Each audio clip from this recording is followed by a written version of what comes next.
C'est elle qui a succédé à la très connue impératrice Sissi, et suite à vos nombreux commentaires, je vous parle un peu plus de sa vie. Je vous passe les détails, mais son père est un duc, le duc de Parme, mais destitué depuis plusieurs années suite à de nombreux conflits en Italie. Tous les enfants vont avoir une éducation religieuse stricte, et notamment les filles qui sont envoyées faire leur éducation entre les couvents et les abbayes. Elle va épouser Charles, l'archiduc, qui est donc le neveu de François-Joseph, et je vous invite à regarder ma précédente vidéo pour avoir plus de détails géopolitiques sur le règne de Zita et de Charles et comment ils se retrouvent empereur et impératrice. Après l'attentat de Sarajevo en 1914, Charles est héritier de l'empereur austro-hongrois, ce qui fait de Zita la future impératrice, et ils sont loin de se douter que seulement 2 ans après, ils vont bel et bien monter sur le trône. Je continue de vous faire un petit rappel de vos cours sur la Première Guerre mondiale.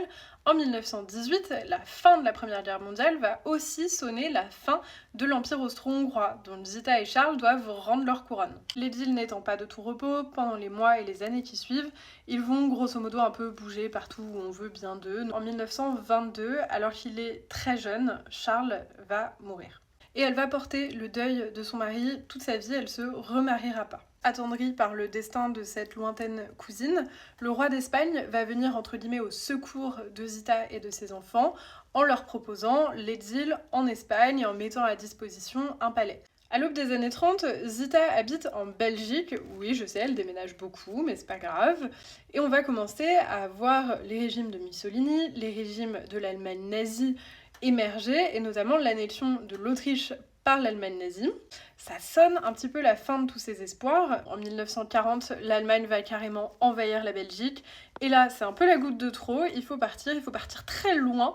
Donc la famille de Zita et elle-même partent en Amérique. Cette impératrice ne revient en Europe que dans les années 50, mais elle ne pourra revenir en Autriche que en 1982, quand les restrictions, les interdictions qui l'empêchaient d'y aller vont être levées. À partir de là, elle y retourne régulièrement, elle va même donner plusieurs interviews, dont une très connue où elle va aborder le sujet du suicide de Rodolphe, le fils de Sissi, dans lequel elle laisse sous-entendre que ce n'était pas du tout un double suicide, mais qu'en réalité, ça aurait été un assassinat. Zita est morte à l'âge de 96 ans en 1989.